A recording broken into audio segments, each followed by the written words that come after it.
Okay, man, are you ready to go? I'm ready to go. Now, come on, now crank this motherfucker up.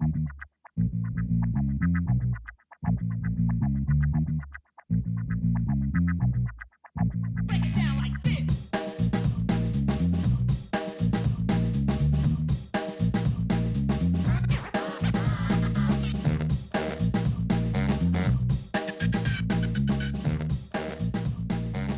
Hello, Internet. Gino, that Penguino Greco here again with another episode of Deep Listens. And today I finally snapped and said we're going to do a Crazy Ex-Girlfriend podcast because I'm sick of waiting to be invited onto other shows that might have them. People who are on this call. Oh, like that's a dig at us. Unbelievable. So that's fine. So I decided, hey, we didn't have anything going on. It was Thanksgiving, but Pete's enjoying Thanksgiving in other places. We were going to have a Thanksgiving podcast today and things we're thankful for. But you know what I'm thankful for? This damn show. Boy, Hell right. yeah. Energy. It's so Yeah. good. A lot, an Gotcha. aggressive energy happening right now. Welcome to our Crazy Ex-Girlfriend podcast. This Gino is never this fired up for like video games. Welcome to my You TED just Talk. do this all the time. Let's talk about my favorite show. Let's talk about the show whose live show I saw twice, 2 days in a row at Radio City Music Hall. It was so much. It was. We went once, and then we're like, wait, they're probably never going to do this again with everyone.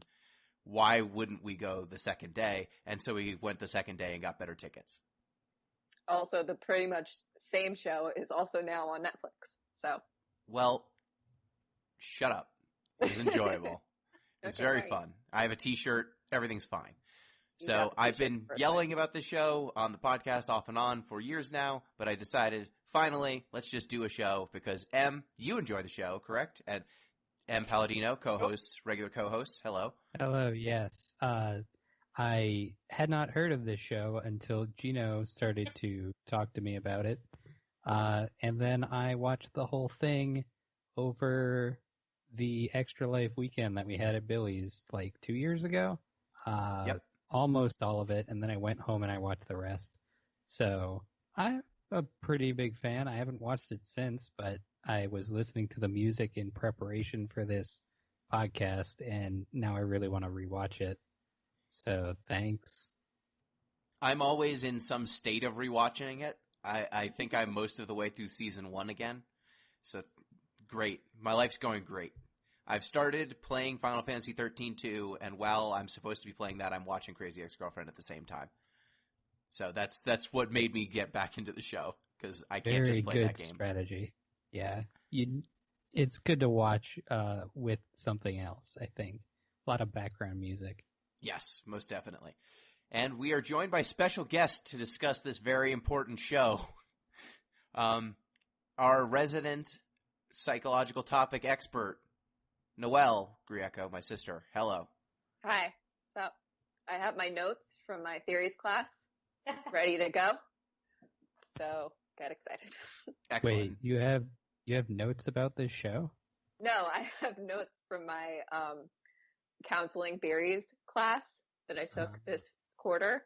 And we talked about a type of therapy that is pretty much specifically used for the diagnosis that Rachel has. So I don't know if we can say what that is yet, but Nope.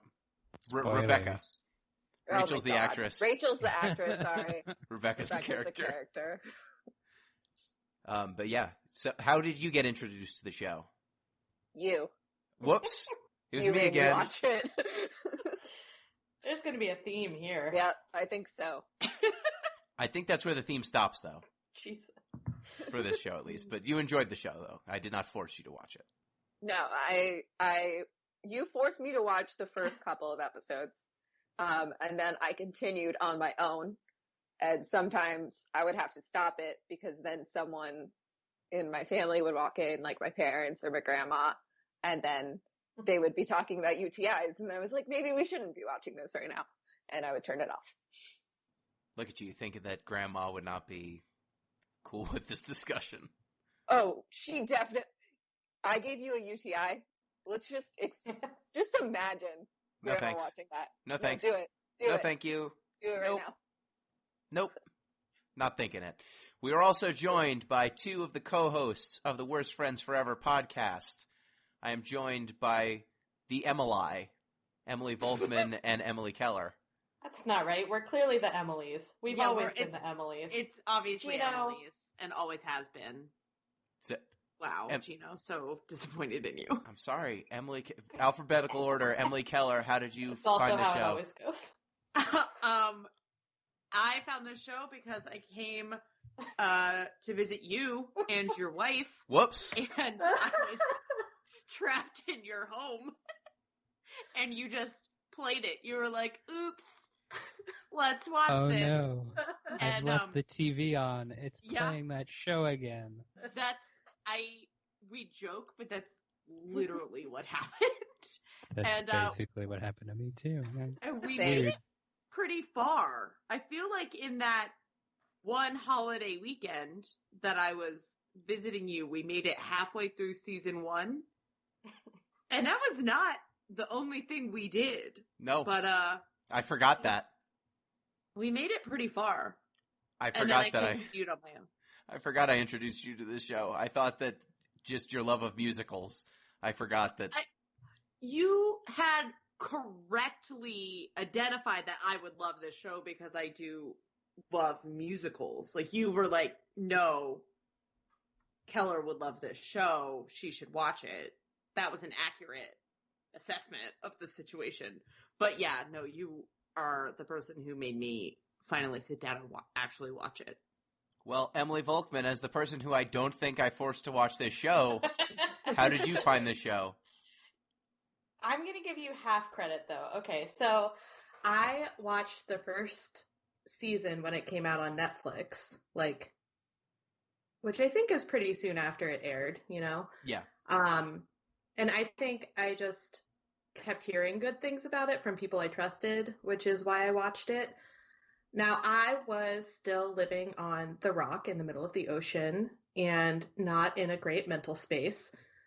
So when season 2 came out and started playing, I decided I couldn't watch it right away. And so fast forward a couple years, I was in a much better mental place. And who did I visit? But Jen and Gino. It came up that Crazy Ex-Girlfriend just happened to come up. I said I had watched the first season, was planning on watching the second season, and then somehow the second season just turned on. It was wild. Whoops. Interesting. And so I remember it was like the night before I left you guys that it was on the TV like crazy. And then I downloaded a bunch of them from Netflix to my phone for the plane ride back to Ohio and just kept going from there. Well, excellent. I did not realize that I was directly responsible for all of this. This is like going to an intervention, and finding out a whole bunch of people have had the same experience as you. Yep. It's very strange. Wow. Gino's called us all here today again to talk about Crazy Ex-Girlfriend. You know, I could have probably gotten I had an opportunity to get Taylor to watch this show, but it was between this and Schitt's Creek, and I fired the Schitt's Creek bullet. A good bullet to fire. It was. I feel like a lot more people would fire that bullet, though. I think I know. you should have gone for the underdog. But I felt like at some point someone else would coerce her to watch. No, Gino, Crazy she Ex-Girlfriend? doesn't listen to us. She I listens know. only to you with TV. It's very That's true. dumb. That's true. It's actually really insulting, and it is a sore point in our friendship, and we can't talk You've about known it her so anymore. much longer. Yeah, Gino. Well, That's- apparently all you have to do is go over her place, stay over her place for like a week.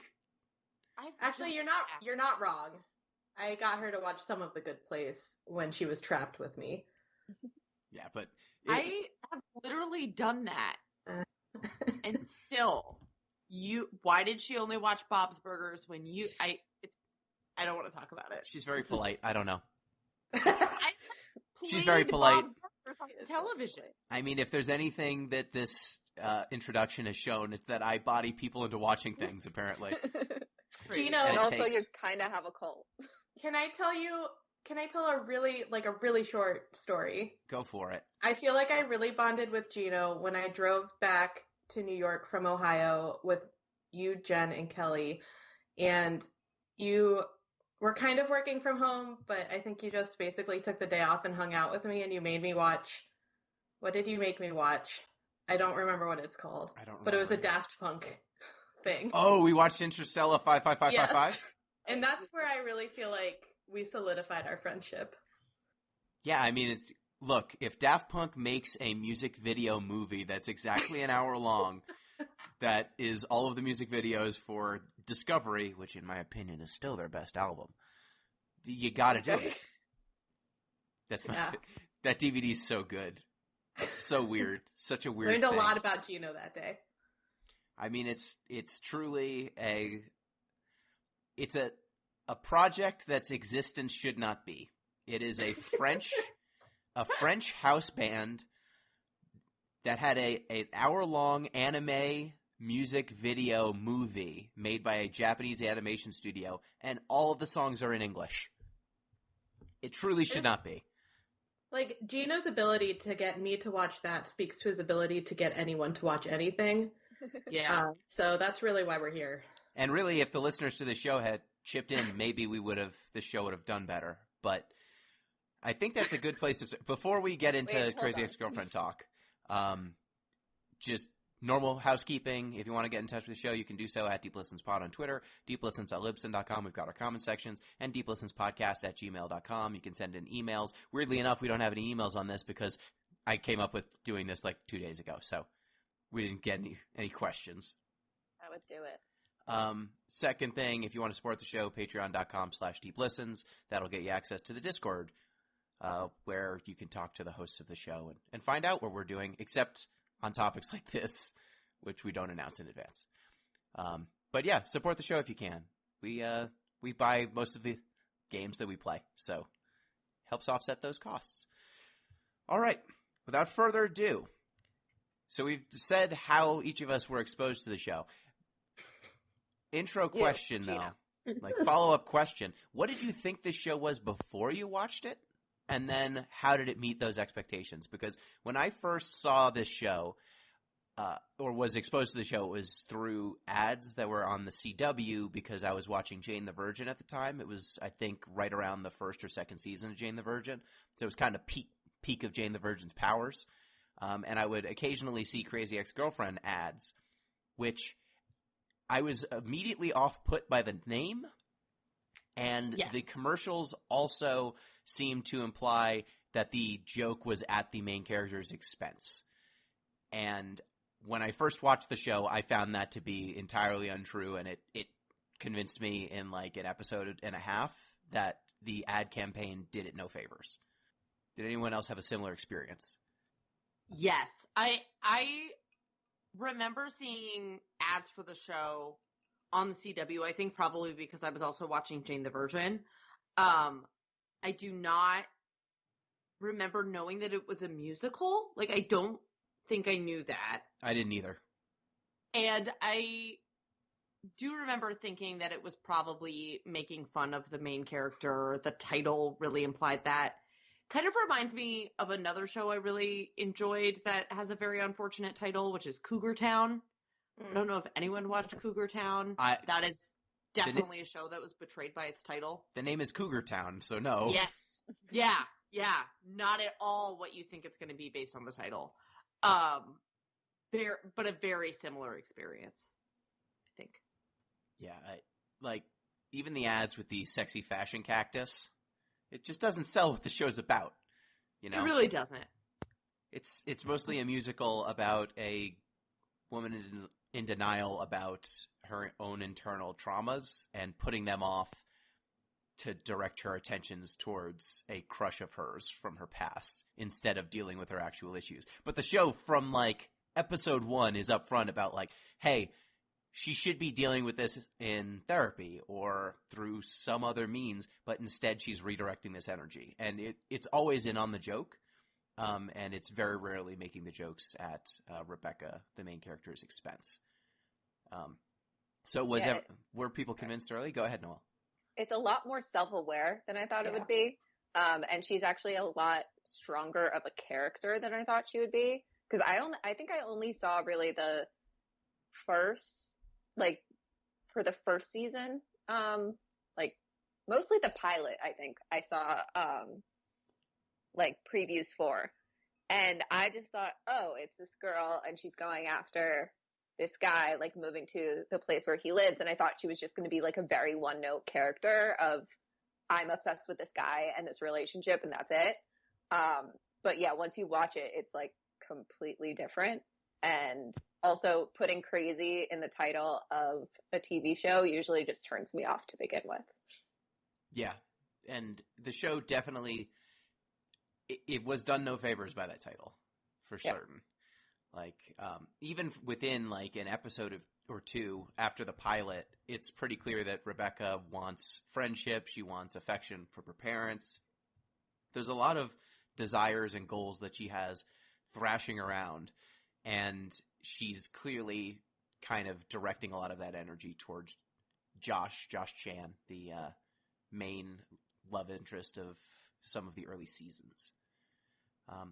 So with that, what do we think in terms of like favorite characters? Who was everyone's favorite character on this show? Are we like going in a circle? We can go in a circle. Go ahead. I You think go we should all first. talk at once. Enjoy. Go, Noelle. Oh, okay. First and second season, Greg, I loved. Fourth season, Greg, and I really liked Paula and Nathaniel. So yeah, I have three. Good, solid Should I explain them? I mean, you can. Go right ahead. No, I don't know. I just think that all those characters had a lot of growth throughout the seasons, or the seasons that they were in, which was nice to see. And I feel like they all kind of grew in the right direction. And yeah, which wasn't the case. Like, they grew in the right direction, not throughout like the entire series. Like, it didn't take them the entire series. And I feel like with Rebecca, it was like always back and forth. And they kind of had like a gradual, like just uphill progression, which I enjoyed. Yeah, definitely agree. Also, their songs are bomb. That's true. Santino Fontana is probably the best. He's close. Yeah. I think Donalyn Champlin, the woman who plays Paula, and Santino Fontana are probably the two best singers on the show. Yeah. Rachel Bloom is also very good. She's good too. It's just like those two belt. Yeah, they're Broadway. Yeah. And who is your favorite character? Oh, no problem. I'm gonna go with Heather, Rebecca's neighbor and then roommate. At this point, I was already watching what's it called? She-Ra? She-Ra, yes, thank you. I was watching She-Ra, and she's the voice of Mermista, and so as soon as she was on screen, I was like, I know that voice. Oh, I hope this is not just a throwaway character. And then turns out that she is there throughout all of the seasons. She is delightful and dry, and I really appreciate that for probably obvious reasons. Valencia is also pretty good. She starts as like this rival character, and then she gets some growth as time goes on. There's a lot of growth for all these characters, actually. Yeah, definitely. Yeah. I don't want to spoil anything, but she's fun. Yeah, I mean, when I was thinking about this show, I was just thinking about how this show actually has no villains for the most part. Mm-hmm. Like Valencia, all of the season 1 villains by the end of season 1 or early season 2 have been inverted or brought into the fold in a different way and reinterpreted. And by the end of it, like, I don't think there is a clear antagonist on this show, despite it being played as a very straightforward melodramatic romance or rom-com in the early seasons. Even characters who, even characters who seem like they're going to be like this is finally the big villain. Like, Mhm. I thought Nathaniel was going to be, like, really antagonistic, and then he turns around pretty quick. So, yeah, everyone's got some good sides to him. He takes some time, though. Mm-hmm. Yeah, he takes some time to grow. We need to learn that he loves monkeys. Who When he grows. Who doesn't, likes though? the zoo? It's Yeah. true. Loves Their the eyes zoo. are like his eyes. All right, Volkman. Favorite Um, characters. I love Paula. She just really has no reason to go all in on Rebecca and her friendship at the beginning, but she commits pretty hard pretty quickly. And I end up really liking a lot of her side stories too. I think they're really interesting. And I also love Valencia. So Paula and Valencia because of her arc too. Like, she goes all in on friendship eventually, but like struggles a little bit with social media and what's acceptable to post and why about her friendships, but figures it out in the end and is really there for people. Yep, definitely. Keller. My favorites, definitely Greg and Nathaniel. Love them. But I think the Valencia, Heather, Paula, Rebecca friendship, can a friendship be a character? Because I like that Girl group? grouping. I like that friend group. Those are some of my favorite stories. It's wild that those personalities work when they're together, and I really, really enjoy it. Yeah, that girl group has one of the best songs too. Yeah. Yes. Friendtopia. Excellent, No. excellent piece. Paula isn't in Frontopia. She isn't? She's in Generalized About Men, though. Oh, she is. Yeah. not. That's true. Generalized About Men. A Mhm. That's classic. one of a the bop. songs that came on when I was re-listening to all these songs. A certified banger. Yeah, that's a great one.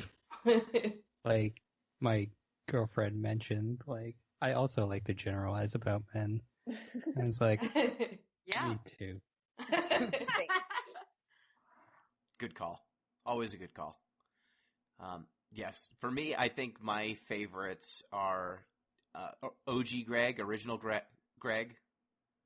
Santino Fontana just crushes it. Weirdly enough, I like the sarcastic Italian guy.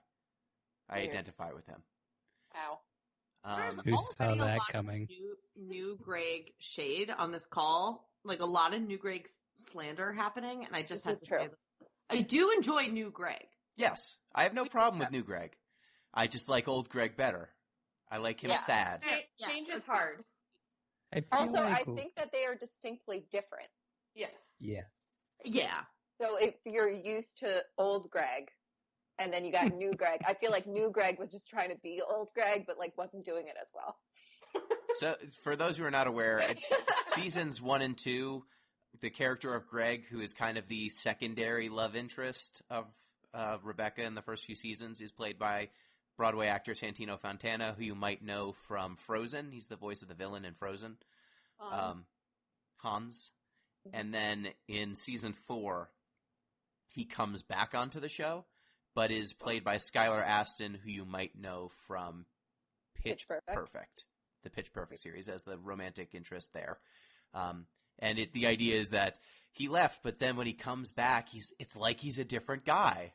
Or if you're me, you know Skylar Astin from Spring Awakening, where everyone should know him. His Broadway He has debut. a great haircut. He really did. Fantastic hairdo. Yeah, so Love that. it's just a very different energy. Skylar Astin's a much more positive guy for the most part. He's a lot sunnier, and early Greg is very put upon and very hateful. Love to see it. Yeah, he's a bartender. He thinks he's in a shitty nowhere town, and he's too good for it. Yeah, which I think the problem is Skylar Astin has a very just naturally sunny disposition, and he tries to act like pessimistic, and it just doesn't work. It doesn't work except for he has his a smile on. his song works. The Bruce Springsteen Yeah, that was so good. song is very good. And my other favorite character is probably, I mean, it's between Josh and Daryl. Man. interesting. I was Pick Daryl. hoping someone would mention Daryl. Yeah. Please pick Daryl. I'll pick Daryl. So I like Josh because Yeah. he's such a goober, but he's such a good-natured goober. Oh, and I guess I should Quite also, the himbo.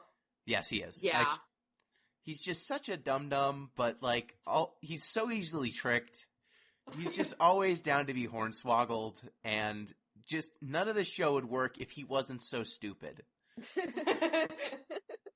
And I just really and so enjoy it. lovable at the same time. Yeah, it's just always like, Josh, how could you believe this clear lie? Oh, Yes. but you do, and you know you trust her, and you're just gonna go see Father Bra. Also, shout outs to Father Bra. Yeah. Also, I want to give a shout out to White Josh for being the voice of reason throughout the entire series You love and White just saying Josh. what all the audience is thinking. Yeah. Yep. But Daryl, I really enjoyed his arc. He starts out as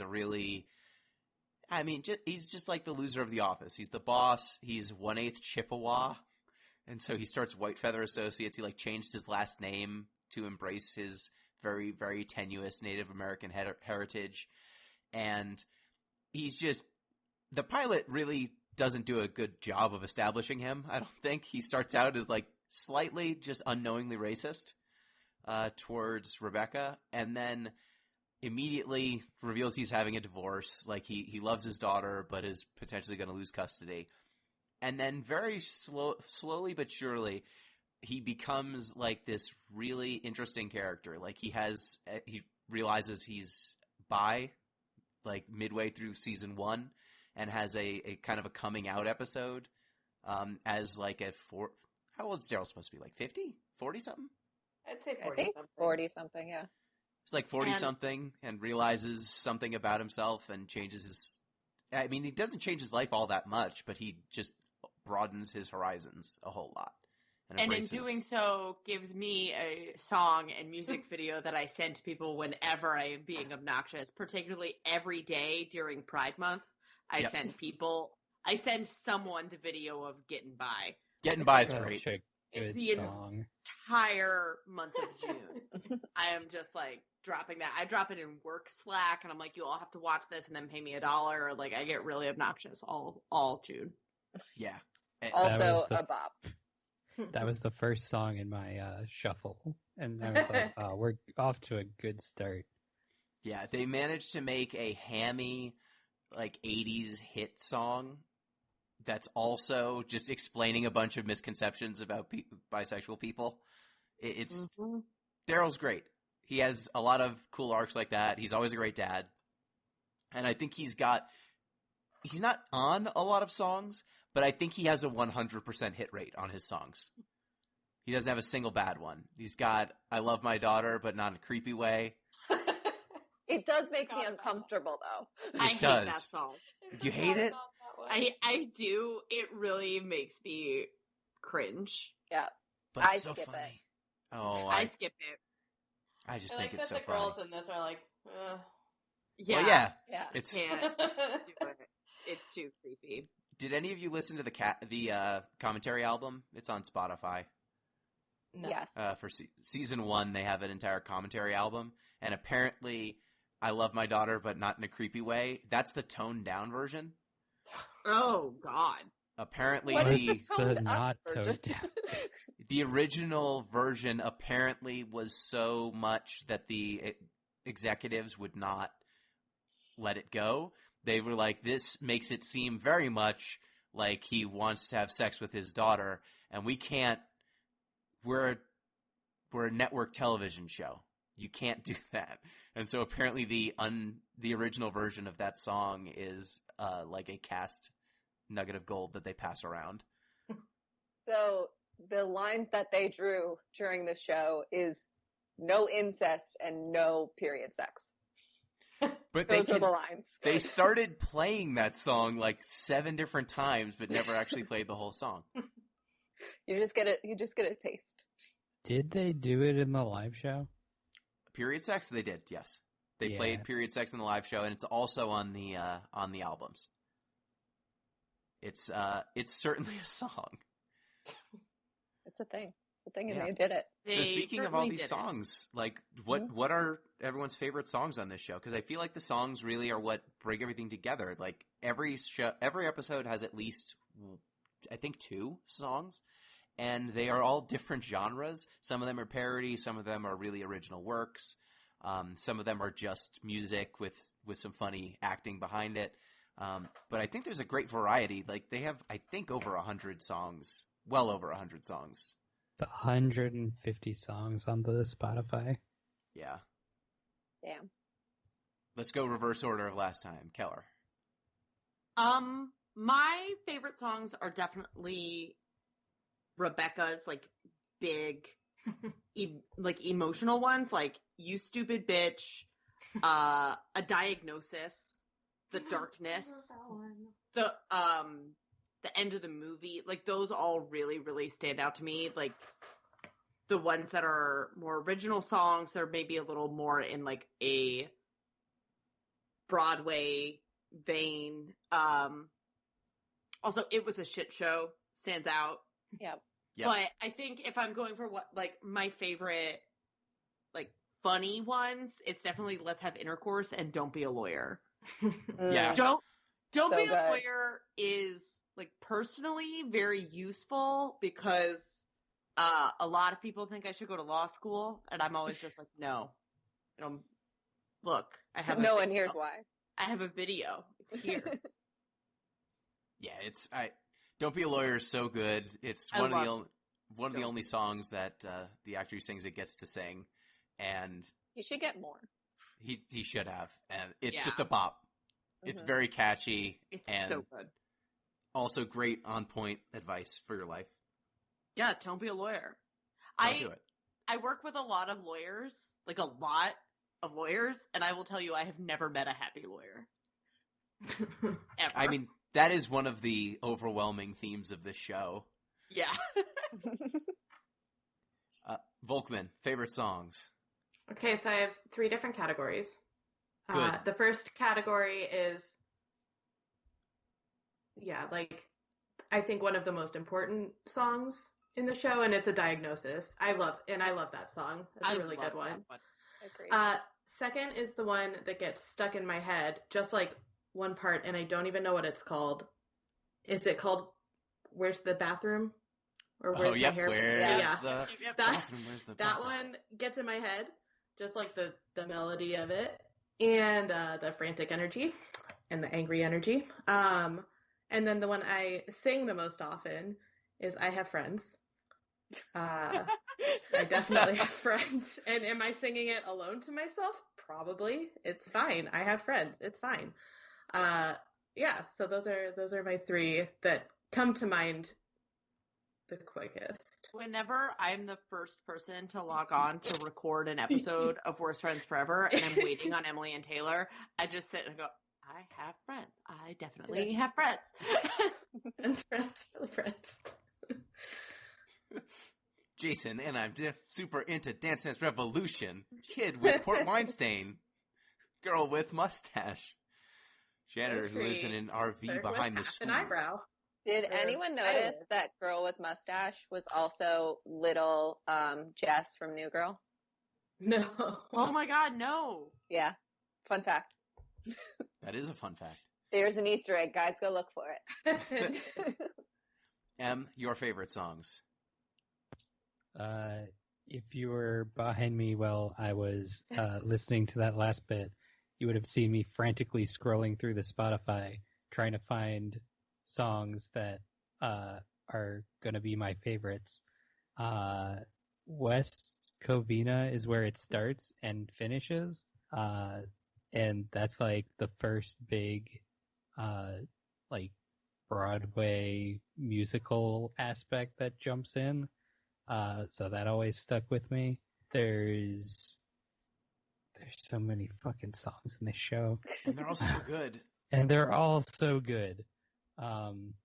There's like the funny ones, like sports analogies is ridiculous, where men just talk in sports analogies, and that's how they bond. California Christmas Time came up in my re-listen, which is just, it's Christmas, but also it's 90 fucking degrees out. It's 90 degrees. This elf is Vietnamese. Yeah, That's the way that California exactly. does it. Yeah. God, there's just listen to the entire Spotify all the way through. There are very few bad ones. You can skip over I love my daughter, but not in a creepy way. Boo. Gino, Listen to you're the that only one. fighting for it. Yeah. Yeah. Let it go. Oh man, the sexy getting ready song. Ugh. Just It starts That- out strong. Like in the first few episodes, there are such good songs, Yeah. and then it keeps going. I Mhm. think the sexy getting ready song was the first song that Gino played in the car on our way to Billy's house. And was like, listen to this. Watch this video. I was like, okay, I see. R.I.P. And then it was Nipsey all Hussle. downhill from there. R.I.P. Nipsey Hussle, Mm. who was featured in the end of that song. The rap interlude in the sexy getting ready song. It's pretty good. It's very good. Oh man, this is how you get ready? This is terrible. Some patriarchal bullshit. I got some bitches I need to call. And then the end of the episode is him calling bitches and apologizing. Yeah. No shit, Boris. Noelle, what about you? I have a lot. So I agree with both men about A Diagnosis. I think that's my favorite, like, meaningful song. And other favorites, I really like Going to the Zoo. Yeah. It just makes me happy. And I also really like Settle for Me. Yeah. Also, Yeah. that their dance in that is fantastic, and the performance is just amazing. And probably the one that I've sang most often is Oh My God, I Think I Like You. Mhm. Yeah. Which is just like Rebecca and Greg banging the whole time. But I really like it. And also, You Ruined Everything, You Stupid Bitch. Because I just love that it's just like a huge ballad of like, you're thinking that she's going to give this inspirational ballad, and then it's You Ruined Everything, You Stupid Bitch. Yeah, I I love really that enjoy when she Mhm. steps up to the microphone and like she starts singing. She's like, "Oh, you know this one," and then there's a crowd that starts like applauding. Mm-hmm. And she's like, sing with me. Yeah, Like, sing yeah. with me, I deserve Yes, this. I deserve this. And then she Yeah. calls herself a poopy little slut, and like, who doesn't want that? Yeah, it's amazing how much songs like that manage to evoke how much she said this to herself while also being a coherent song. Like the narrative through line of, okay, this character is in a dark place and is also self-destructive and understands it internally and has been in this mental headspace so many times that she has an audience that she imagines agreeing that, yeah, you do this dumb shit all the time, you idiot. Mm-hmm. Yeah, Yep, all the voices in her head are all the great. voices. And the music video, Yes. it's just the broken glass from her charade turning into a chandelier. Beautiful. Man, this show. Also, sorry, I just want to say, because we've, like, a few of us have mentioned A Diagnosis, but we haven't really talked about what it is. yeah, I mean, if you want to go yeah. into what that song is. Yeah, so it's basically a song where she had just, like, basically gone through hell and is now in the hospital, or was in the hospital, and now they're giving her a diagnosis of what she actually has, because she thought she had, I think, was, like, depression and anxiety, right? Yep. There might have even been like a couple other things thrown around. Yeah, so that she had been misdiagnosed for all of her life until then. And then she was actually getting a more substantial diagnosis after a lot of intervention and, like, I don't know what the word is. I should know what the word is. examination, I guess that's not the word, but whatever. And so she's finally getting her real diagnosis, and she's like very, very hopeful because like it's finally like she fits in and she has a place in a group of people that understand her, which I think is very real for mental health diagnoses. Yeah. And it definitely, like, they destigmatize for a show called Crazy Ex-Girlfriend, they destigmatize Rebecca's diagnosis and her entire process throughout almost the entire experience. They make sure that none of it is played for laughs or attacked, you know? Yeah, and it really like exemplifies the importance of someone who has been struggling with so many mental health issues all their lives and then finally has something that they can like call all of their problems. And yeah, I think just like the hope in that song is like really beautiful. Yeah, and I think the show does a good job of having all that hope in that song, showing the moment, and then showing the hard work that comes after it, you know, dealing with what her diagnosis means for her, how she needs to change her life to try and deal with some of her symptoms and some of the issues that arise from them. And it's the whole fourth season really is just like her putting in the work. Super cool. So for me, I think in terms of songs that just make me laugh every time I hear them, Feeling Kinda Naughty. That song, look, I want to lock you in a basement, but in that basement, you'll also be my personal trainer. It's just so petty. Like, it manages to be both creepy and incredibly petty at the same time. Like, I want to skin you and wear your skin like a dress, but also have you see me in the dress and be like, oh my God, you look so good in my skin. They're just so it's good. A big Friendship is what it is. Yeah, oh boy. It's one of the first songs, but I just found a lot of the lines to be great. I think What'll It Be? Yeah, One of my I favorites. love True. What'll It Be. Yeah, I agree. Top Which tier. one's this? That's the Piano Man kind of parody song that Greg plays. Oh yeah. It's I his. also like when New Greg does it. The Yep. reprise. Yeah, Yeah, I like both. they changed the context. Like the first What'll It Be is basically Greg saying, I'm stuck in West Covina, California, and I'm too big for this place. I can't believe I'm working at this bar. I'm going to die here. And then the second time he comes back, the What'll It Be is instead of will I leave or will I stay, it's will I leave or will I stay again, but the tone is flipped. Realizing that actually the place where he grew up was not a bad place. So He I was really just like a that bad one. person.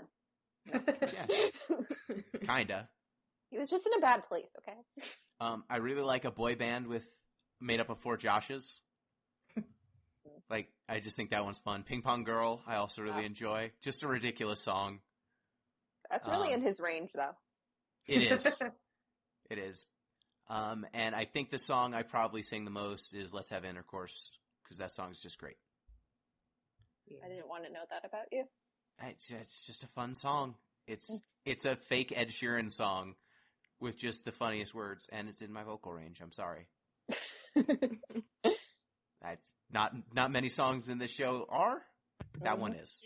It's very funny. I really enjoy that one. Yeah. Yeah, Nathaniel doesn't have as many songs as I'd like. Yeah, he has a really good voice. They should have given him more. He was, I think, the most surprising character for me. I think I was consistently most surprised that he was like not the worst. And Yeah. I really ended up liking him. It's very confusing. Yeah, it was a lot for me. Yeah. Yeah, the rich I really kid, wanted to hate him. Yeah. rich kid lawyer who comes in and starts being a jerk to everyone, and then they humanize him, like they do with every character on the show. Got a heart of gold. Yeah, Kind of. everyone it turns out has a heart of gold. Who knew? So in terms of like how this show handles a lot of its themes, like I think we've talked about how it humanizes so many of its characters and so many of the situations that it gets into. It deals with sexuality. Like every character, it feels like, is in multiple relationships over the course of their show and have different relationships with romance. And it talks really explicitly about when people are looking for love or not, in a way that I think a lot of shows just kind of presume that all the characters want to be in relationships all the time, and don't necessarily stop and think, okay, what does this character internally need right now? And I found it really interesting how this show managed to make Rebecca, I mean, desperate for a relationship, but even in the first season, it's very clear that she doesn't want to date Josh. She wants to date the idea of Josh. And then we kind of move through moments where she doesn't want to be in a relationship with anyone, to times when she shouldn't be, and how difficult that can be for her. What did y'all think about how the show dealt with romance? There's too many of us, and we're all scared that we're going to Noelle. talk over one another. What? Emily, you just talked. Sorry. Emily, you just talked. I really liked it. I liked that. I mean, what you said, like the characters are all in different places. Not even just throughout the show, but like with themselves. I felt like the show really, when maybe surprising things happened, like when Daryl started dating White Josh, it felt earned, even though it was unexpected. It was like, I feel like they paid a lot of attention to it and spent time with those characters working things out. And when the relationship fell apart, like, I was genuinely sad for Daryl. Yeah. He was really upset. He was in love with Josh, and I like that it was about having a kid, right? Like, I also haven't watched this show in like 3 years, so tell me if I'm wrong. No, you are. But you're right. Yeah, it was about White Josh didn't want a kid, and Daryl really did. And that is like something that could come up in my life because I do not want a kid. And that is, I don't know, that feels like a really real problem that could arise in a relationship. Yeah, it's a lot of people in this show break up not because they don't love each other or like each other, but because they have life goals that are not compatible. And they just see that, and Daryl kind of is the mature one and says, look, we can keep doing this forever, but at the end of the day, I'm not getting any younger, and you're not going to want what I want, and so we need to go our separate ways. I'm sorry. I'll always care for you. And there's a lot of moments in that in this show where characters just have that realization. I think the same thing kind of happens with Greg and Villa Lavelle's character name. Heather. Greg and Heather. Like, Heather really likes Greg. Greg likes Heather, but he realizes that he also likes Rebecca, and it's not fair to Heather for him to have, these mixed emotions. So yeah, that comes up a lot. Noelle, did you have anything on the romances in the show? I mean, I agree about particularly the Daryl and White Josh thing, because I think also in a lot of TV shows where they deal with that issue, it's usually the person that doesn't want kids automatically caves when there's a promise of a future. And I feel like this is a much more realistic situation of like, no, this is a personal choice that he's made, and he's not going to change his mind because he doesn't want it, and he knows what he wants or doesn't want. So I think that was really good to kind of like have on screen of like, no, like you're not just going to change the person's mind. Like, sometimes it's just what they want and they're not being ridiculous or something. And I think that all of the like Rebecca relationships were very frustrating. Because I feel like Rebecca had all these points where her relationship with the person was healthy, but then it's just like Rebecca wasn't healthy herself. Mm-hmm. So you just saw them all deteriorate. And I guess it was just like one of those things where you're kind of like pulling your hair out. Like you had happiness right in your hand. Like, come on. And especially when you're like rooting for that couple, you're like, oh, like, why are you only happy for 2 episodes and then it's done? But I think it's also very realistic of like, when you're not okay, you're not going to have a healthy relationship. I And can't I think- believe that Sorry. We'll Never Have Problems Again wasn't the end of that Yeah. Yeah, it's relationship weird. arc. But I think towards the end when she's kind of like, or in like the fourth season, I don't know if it's fourth season or third season, whichever, where Rebecca kind of says to Nathaniel, like after they're back together and like so happy and whatever, like, no, like I need to be on my own right now. Like I'm not better to the point where I can be with someone else. It's a little bit third season, a little bit fourth. Okay, so both. Two things. You're right. Yeah, thank you. I like being right. But yeah, so I think that's also a really good depiction of people with mental illnesses in relationships of like, you need to work on your own issues before you could take on someone else's. Yeah, and I do like that this show really frustrates your shipping a lot. Like, Yeah. there's even a song for White Josh and Daryl, The Group Mine Has Decided You're in Love. They have. They were Where they my basically OTP. say, come on, we shipped you. Everyone likes your relationship. Just make it work because we want it for you. And, like, that happens throughout the show. Like, Rebecca has multiple relationships. All of them have high points and low points where you can say, oh, these people are perfect for each other, or these people would never work. And the show does not give you a nice, happy bow on most of the relationships. I think by the end, only three of the main characters, I think, end up in long-term relationships.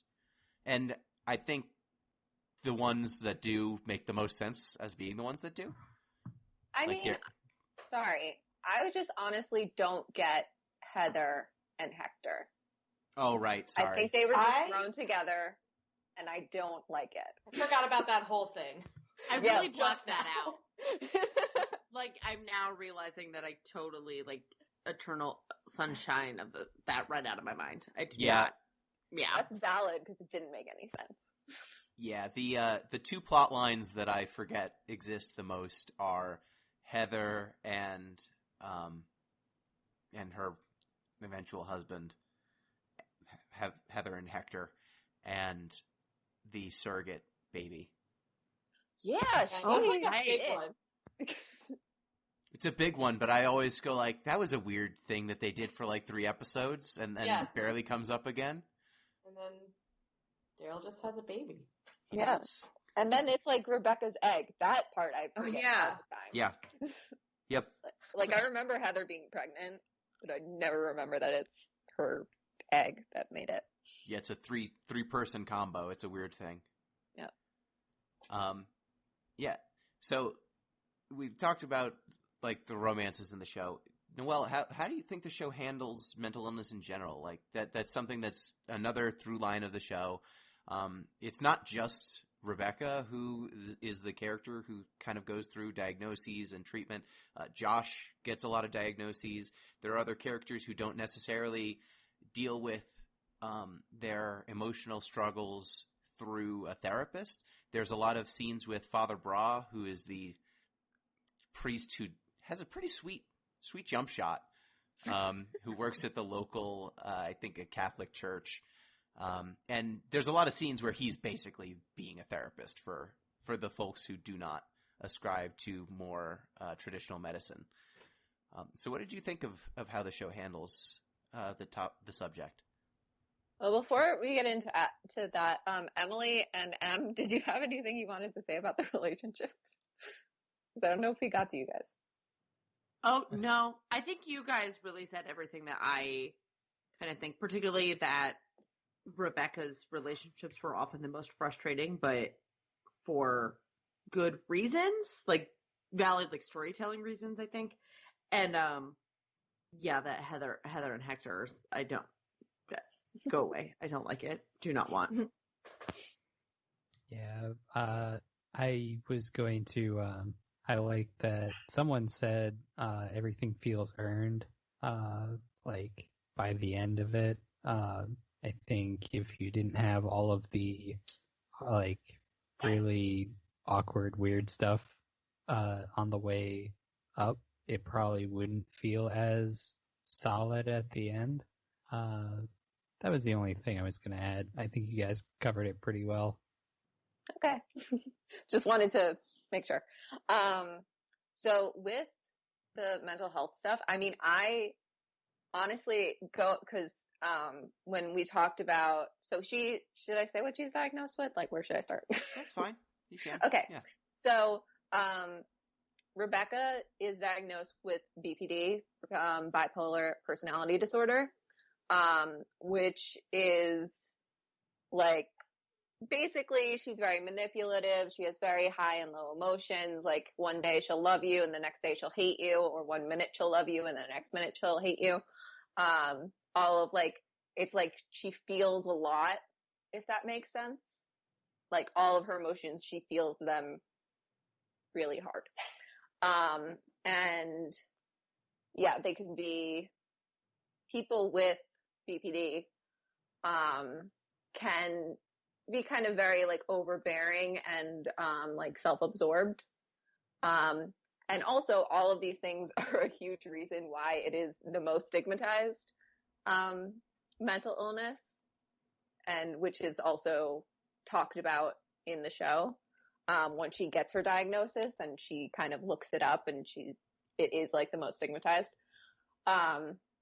So, but it's like, if you watch the whole show after learning that she has that diagnosis at the end, it makes so much sense. And like from the very beginning, she is showing like all of the symptoms. Like her huge bouts of like rage, and just like her lying and manipulation in like every situation, and how like everything is so dramatic, and how she doesn't have boundaries. It's just like to a T. And I know I talked about this with Gino, that I was like, oh, they probably had this in mind from the beginning, and that's why it makes so much sense.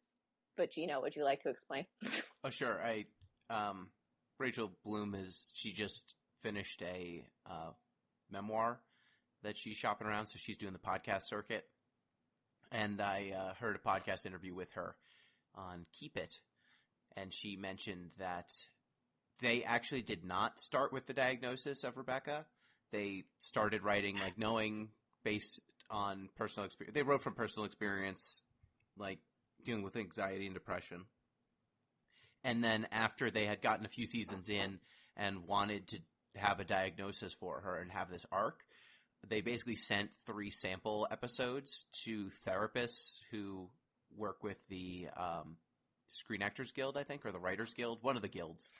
And they were consultants, basically, that will do consulting on psychological topics. And so they basically said, okay, here's this character, here's 3 episodes of things she's done. What diagnosis would you give based on how she behaves in these episodes? And they basically all came back with BPD. And That's so interesting. once they got the diagnosis for the character, they wrote from there. That's So they, fascinating.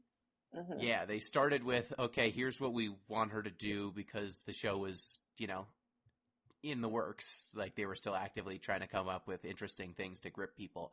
And then once they had painted themselves into a diagnosis based on the actions their character had, they realized, okay, now we need to get the diagnosis and do it right when we have the turn in the later seasons. I thought that was super cool. Like, just asking professionals, okay, this is a real person. What would you say is going on? Then yeah, it totally worked. And I guess worked well enough that it made sense to someone with training. I really liked, so am I right in thinking that the song My Diagnosis happens in the same episode she gets the BPD diagnosis, or is it a cliffhanger? Yes, it's okay, before. It's right before she gets it. What I really like is like the juxtaposition, the crazy highs and lows of that episode, because I feel like it mirrors her diagnosis really well, because she's so excited to finally have that category, right? And then she meets with the doctor and he's like, okay, I'm going to tell you your diagnosis. Don't go Googling it like right away. Just like, let's talk about it. I don't want you to like get freaked out. And immediately she like goes to the bathroom and Googles it and like goes on to into this doom spiral about Noelle, what you were saying about it being the most stigmatized diagnosis she could have gotten. And it's such a good episode. Yeah. It's so good. Yeah. It really is. Yeah. And oh, go ahead, Emily. Oh no, I was just gonna say that, and so this disorder basically has like a very specific type of therapy that works best for it, and it's DPD or dialectic behavior therapy, and actually one of the components of that type of program is to have basically phone coaching where someone can call their therapist anytime, whenever, 2:00 in the morning, they could call them and the therapist should like answer and like basically making them realize it's okay to need people on that level, but maybe sometimes the behaviors are not good. So it's kind of like teaching them as it goes.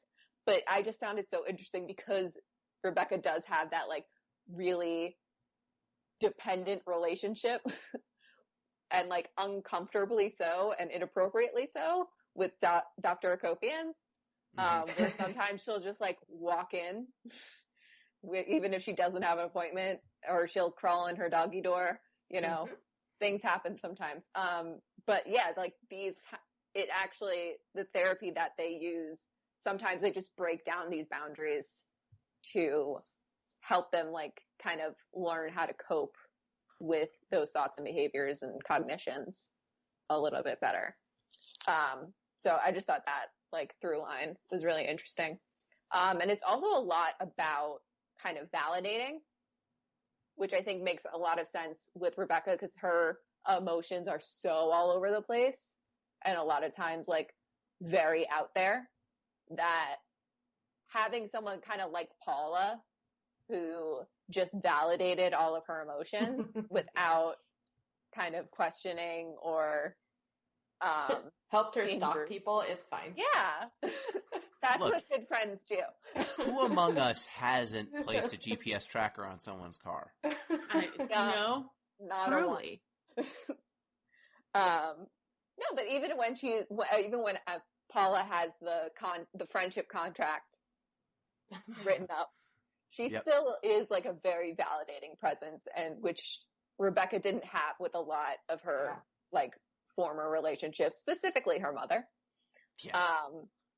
So yeah, it's kind of like, it's interesting to see how much that like the therapy that is good for this disorder kind of manifests in her friendships and her therapy and all that stuff.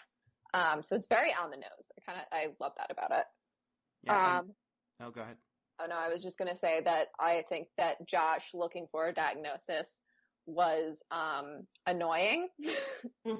And I was like, dude, you can't just blame your issues on a diagnosis. Sometimes you're just kind of shitty and you need to work on yourself. Yeah, I was going to say, I kind of liked Josh. Like, he shops around for quick fixes so much in the show. Yeah. Like, he's constantly jumping from, okay, I don't need to improve myself in any way. I just need to get married, or I just need to be in a different relationship. He's a girlfriend guy. Mm-hmm. He's just constantly looking for a relationship with someone who will validate him, but validate him for exactly who he is right now without asking any hard choices or any personal growth from him. And I enjoyed that eventually when he gets with a therapist who just gets him to work on himself a little bit, not in like I don't know that he gets diagnosed with anything. He just needs coaching on how to get out of the fact that he peaked in high school. Yeah. Yeah. And needs to start like having goals in his life beyond whoever he's dating at the time. And towards the end, I mean, he doesn't grow that much. He's probably the most stagnant character, I think, throughout the entire show. But I like abs like halfway through. It's true. Which becomes a huge part of his character.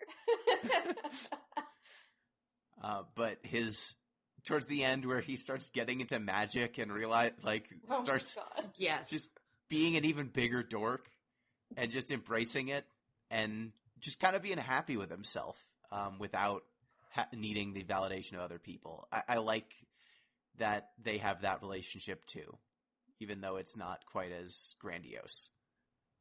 Yeah, I like that I like him going to therapy. I think it was very well needed. And I just think that it does reflect reality where you're kind of like, I need to blame my problems on something. And like first it was Valencia and then it was Rebecca, and like he would always have something external to blame his problems on. So I think he was seeking that again where he's like, I'm not happy. I don't know why I'm not happy. I must have a diagnosis.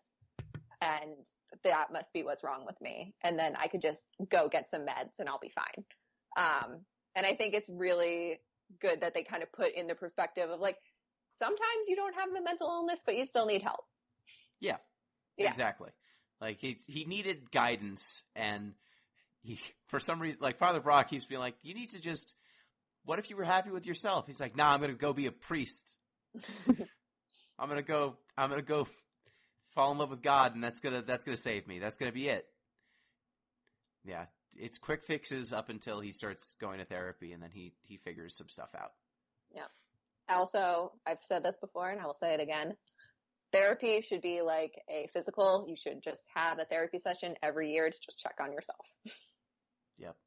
And I mean, and it should be covered by insurance. Yes. Spend all my money on therapy. It's fine. Yeah, I know, right? Yeah, Greg has a moment of realization too.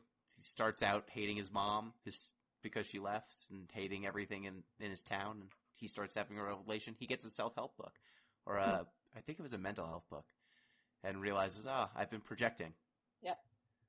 He's been projecting, and then Nathaniel has the time after Rebecca had her suicide attempt. Oh, right. By the way, Rebecca had a suicide attempt. That he like figured out that his mom also may or may not have had a suicide attempt. I think yes. But they kind of skirt around it, or she does. And so does his dad. But he like repressed that memory for a very long time, and he was having trouble being there for Rebecca, and he didn't understand why. And Nathaniel is very much from the family that was like, we're not going to talk about feelings because feelings are dumb. And instead, we're going to go on a boat.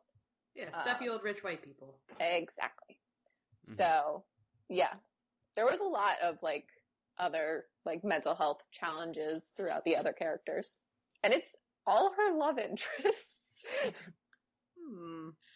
Interesting. But it is interesting that like her presence in each of their lives causes them to take stock of their own mental state in a way that they clearly did not do before. Like, I think many of them were stuck in holding patterns that exposure to Rebecca, even if it's not directly through her actions, just seeing how she handles her own issues inspires each of them in some way to grow. And it's really nice to see, like, this character who the show alternates between, like, her having these destructive outbursts and being really creative and helpful to the people around her, and just seeing how she spurs growth in the characters that she meets. So I guess final thought here on the musical front. So we talked about the songs that we liked and didn't like. How do we feel about the music in the show in general, like how it used music and musicality? Because the show definitely, early on, it doesn't let you necessarily know whether the songs are happening in the context of the show or are they all inside Rebecca's head. Like, they alternate back and forth between where this is supposed to be happening. But I think that the musical themes definitely tie a lot of emotional weight to scenes that otherwise might have lacked it. Emily, and Keller, as a big musical buff, how did you feel about the show's use of musicality? I would say there are very few misses. I think generally it is one of the best uses of music, particularly on a television show. I think just really, I love it. Particularly the songs I mentioned as some of my favorites, like the really emotional ones. You Stupid Bitch, A Diagnosis, End of the Movie. Those songs all really stand out to me. I also think Antidepressants Are Not a Big Deal is one that stands out to me. They definitely use music, I would say, more to make a point than they do to move story. Although they certainly do move story in the song sometimes, but I do think it's more about like emphasizing emotion and feeling. And to me, that is when musicals are at their best, when the music is more about emotion than it is about plot. Yeah, I think that most of the times the songs are like 2-minute metaphors. Yes. That manage to encapsulate a complex series of emotions with jokes at the same time, and usually also very catchily. Yeah. It's they're just really bangers. dense. They're bops. They're bops and they're dense. Yeah. In a way that, like, I don't know that if you had replaced some of these songs with a dialogue sequence, like a back and forth or something, you probably would not have conveyed as much as that 2-minute catchy song with a hook. Yeah. I think you're exactly right. And I think for me, the best examples of that are A Diagnosis and The Darkness. Mm-hmm. You could not have done those with dialogue in the same way. What is The Darkness's name again? Oh. The Darkness. No. She names Did she name it? Oh. Yeah. It's like And his Trevor. name is... No, it's not Trevor. I not hope it's Trevor. It's not Trevor, but it's something like that. I'm going to Chad. Tyler. It's Tyler. Tyler. Tyler. That sounds right. That's That sounds like Darkness. Yep. That would absolutely be The Darkness's name. Yeah. Sorry. Go ahead. No, I was just going to say, I also think it brings some much needed levity to a very dramatic plot. Cause it is so, like all the all of the music, there we go, really like brings in like the kind of self-awareness, the self-aware humor that really like moves the story along and makes it so great to watch. So I think it's also necessary, especially with the way that Rachel Bloom and her two co-writers, like their style really feeds into that. Yeah. Rest in peace, Adam Schlesinger. Yes. Musical director of the show, one of the co-writers of many of the songs. Lead singer and writer of Fountains of Wayne. He passed away of COVID earlier this year, and like that dude's ability to just make a rhythm in whatever genre you wanted, and then also come up with words.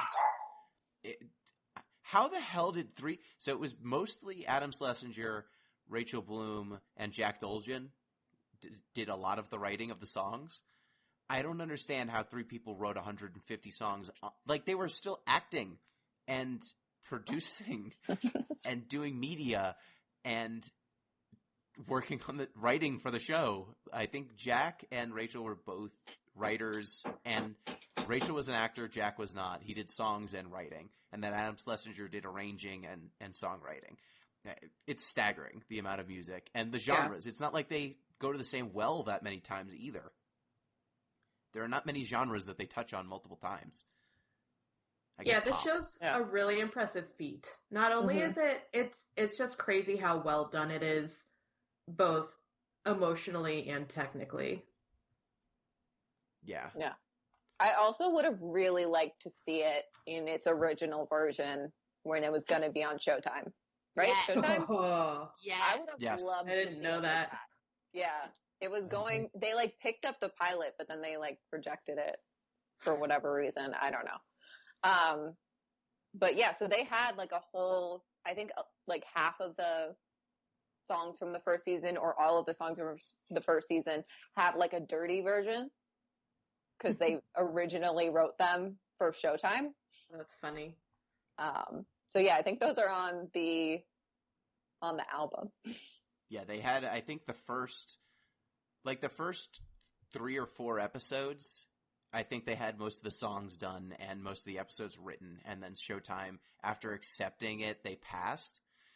But I'm of two minds. One, I think the show would have been very funny in its rated M for mature version. But I also think there's no way this show would have lasted 4 seasons if it was on Showtime. Like, I don't think Showtime, we haven't talked about it, but Crazy Ex-Girlfriend was one of the lowest rated shows on network television ever that was allowed to go this long. I do think there was one season where it was actually the lowest rated network show to ever get a renewal. Yes. I mean, it's so specific. Like, the show's excellent, but it was so niche. Like, it's a musical with all original songs starring an actress who had previously been writing for Robot Chicken and been doing, like, YouTube videos. Who's the biggest? I guess Santino Fontana is the biggest name in the original cast, probably.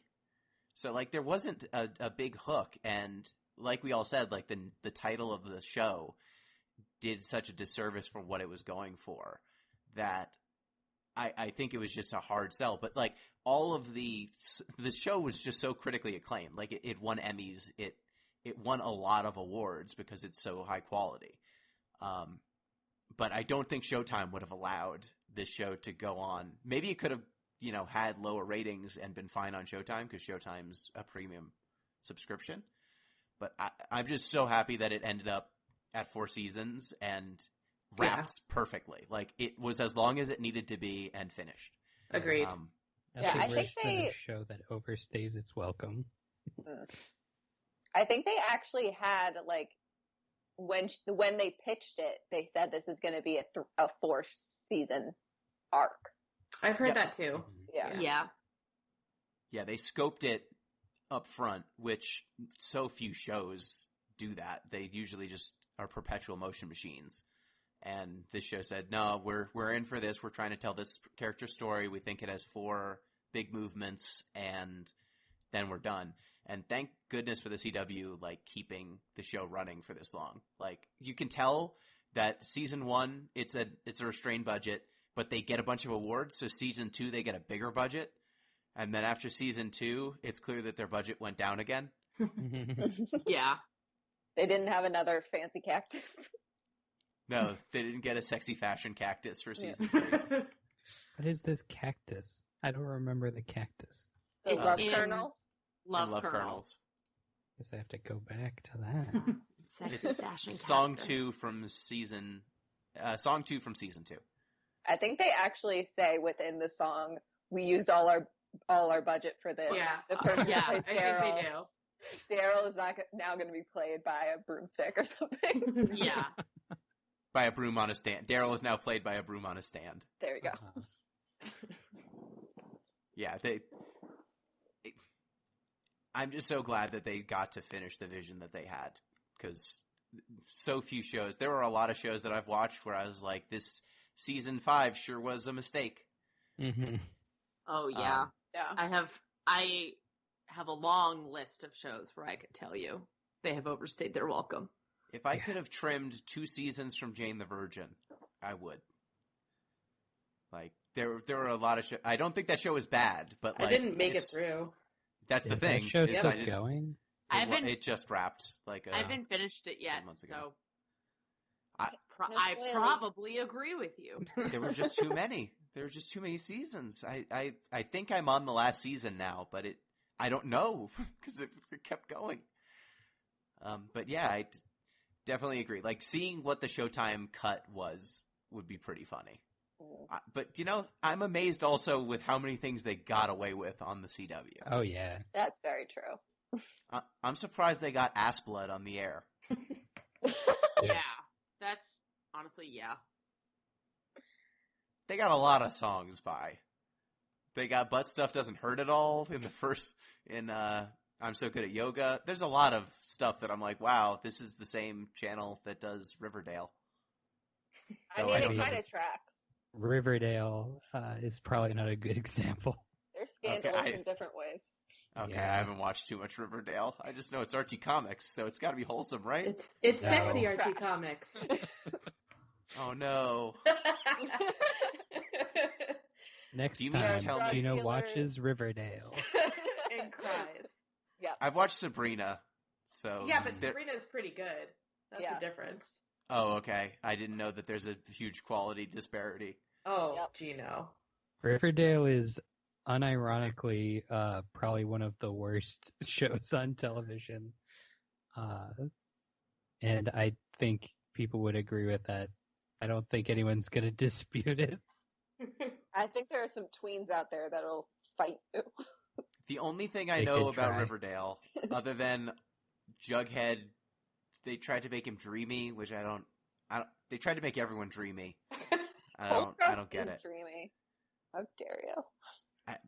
I remember seeing a clip of Riverdale where I think it's Archie, is talking to someone who had been in prison. And then he says, well, that just means you don't know the joys, the highs and the lows of high school football. No, because he's in prison. Yeah. He says that in prison to people who are also in prison. Okay. Yep.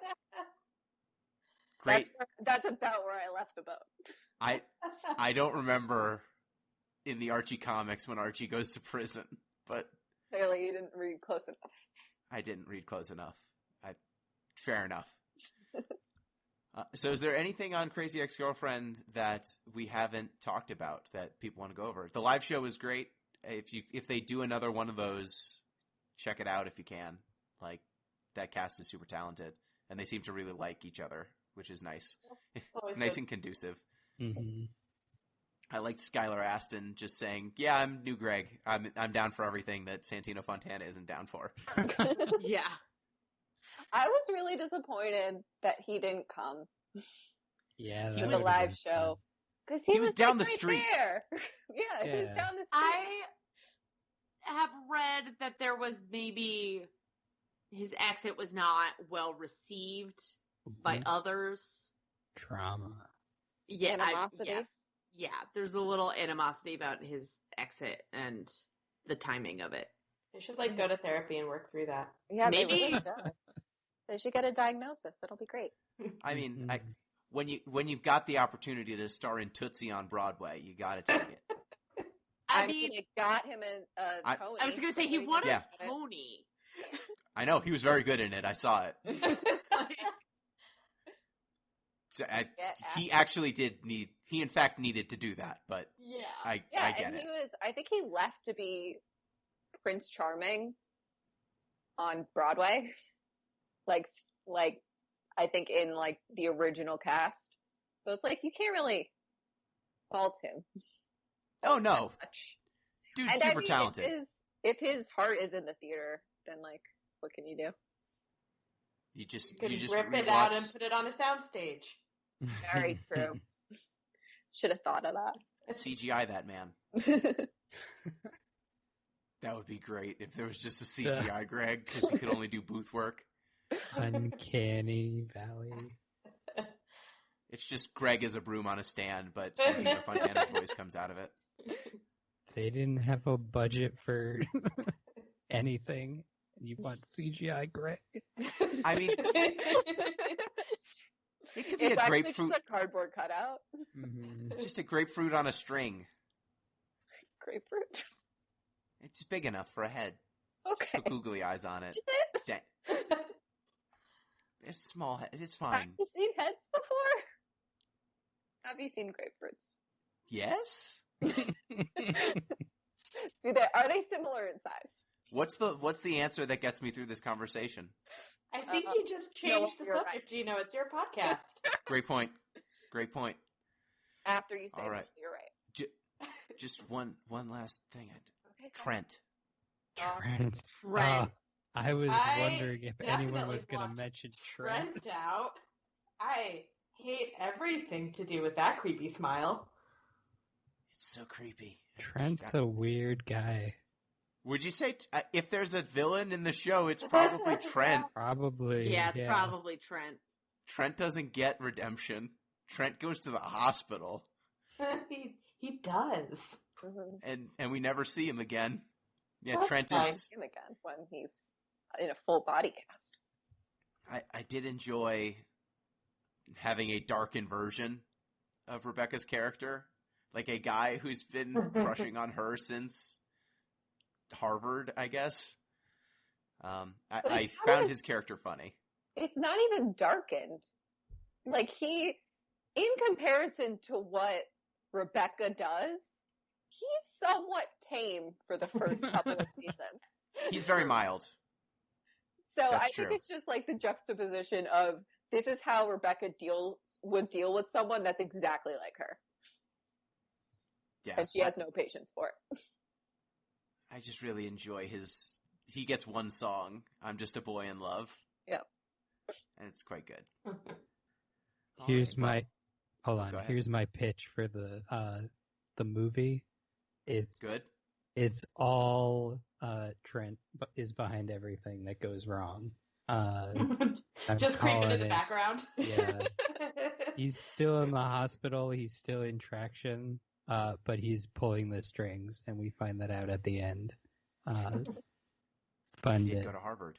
I'd like to True. see like the songs in his head, except instead of songs, it's just like black hollowness, like really eerie black hollowness. The darkness. It's just void. him doing like slam poetry Yeah, And it's not good. It is a turtleneck. and some interpretive dance. Trent infiltrating the friend group is just so good. The Oh, Trent is no. getting ready song. Yeah, I was gonna say there's another Yeah. one. It's Trent is getting ready. Hey, Rebecca, I'm going to infiltrate your friend group tonight. So the next time you see me, you'll be like, he's so normal. I'm in love. Ugh. I need to Very much rewatch story of our this. time. It's been a while. Yeah, Yeah, me too. The Trent is getting ready song and Ping Pong Girl, just like the things where people in the show think this is the thing that's going to make someone love me. They're just always so bad.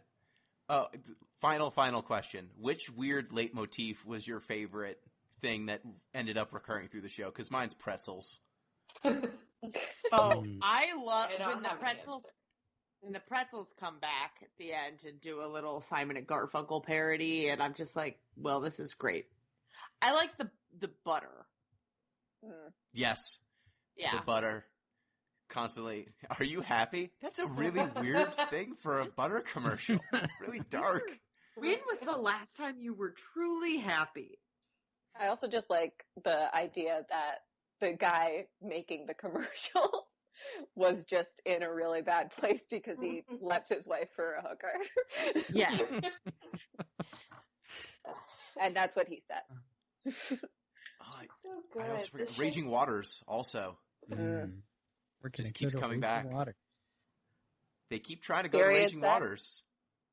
Yeah, period sex also comes up all the time.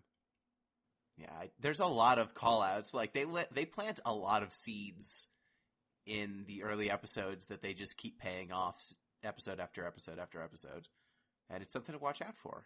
If you finally, you listener, you, Steven, I hope we have a listener named Steven, you should watch this show. Because I've been saying this for years. And now Damn it, we've done a Steven. podcast on it. Steven, come on.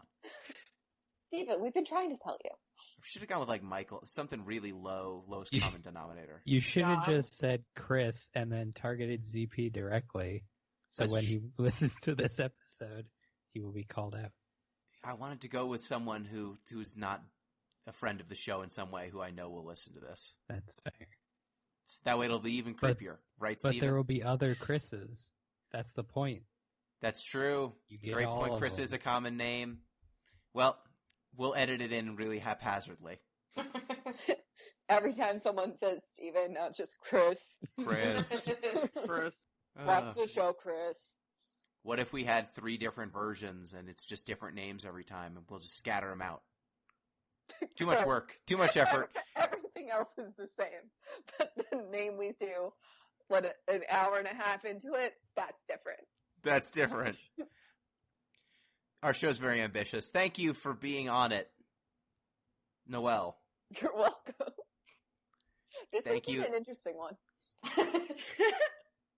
Thank you, Emily. Always a pleasure. Thank you, other Emily. I'm here. If people want to hear more from you, how can they do so?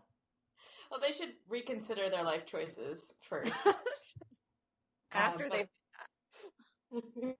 After they've decided they like pain, they can find our podcast, Worst Friends Forever, on iTunes, Everywhere. etc., They can find it everywhere. etc. And yeah, we're on the social media. Sometimes we use it. That's my favorite use of social media, sometimes. Occasional. Yep. And thank you, Em, as always. Thank you for having me. I got to rewatch this show. I've been reading the summaries of Riverdale episodes. We Just should trying. do one on Riverdale. Next time. Not This is watching your that show. homework, Gino. You've I set just it want to up. watch Gino experience Riverdale. That's fair. Yeah. I want that. Look, if this show has taught anything, it's that I forced things upon each of you, apparently. So if I need to, as penance, watch Archie be sad or happy, I don't know. I Is don't Archie think he's a sad happy teen? often. I think he's pretty sad. Would you like him to be investigating murders? Because that seems to be a theme in this show. Yes? Then That you're sounds in good. luck. Would you like him to be banging his teacher? Because we got that too. No. No? No. No. No. Yeah? No? No. Oh, okay. Well, then How maybe old is don't he? watch the first season. How old is he? 13? I think he's like 16. Oh, that's way better. Yeah. 3 years. Big But he difference. looks 35. Well, of course he does. They all- Everyone's 35. Mhm. Well, I'm sure they started out. How long has Riverdale been going? Is it done yet? Oh. It's on No. its It'll fifth never season. be done. Ugh. Yeah, that's a real problem of serialized TV shows where everyone has to stay the same age. All right. Well, apparently I've got a dark curse that I need to watch at least some of. Enjoy. I'll enjoy. I'll try. If you want to get in touch with the show, at DeepListensPod on Twitter, deeplistens.libsyn.com. We've got our comment sections, and deeplistenspodcast@gmail.com. That's the email you can send emails to. You can also support the show on patreon.com/deeplistens, and then get access to our Discord and all that stuff I mentioned before. So, thank you, Em. Thank you. Thank you, Noelle. Thank you, Gino. Thank you, Emily. You guess which one I'm talking to. We quit. I'm going with B. And thank you, listeners. Till next time, peace. I'm glad that show had a chaotic energy. I like I that. don't see how it could have been anything else. Yeah. Absolutely. If True you to wanted form. it to not be chaotic, then you chose the wrong people. I assembled Yeah. the team that I needed. Not the one that you wanted, the one that you needed. You assembled this team long before this podcast started. Yep. Slowly over years, cultivating our collected love of us. this show. Look, I'm a long-term planner.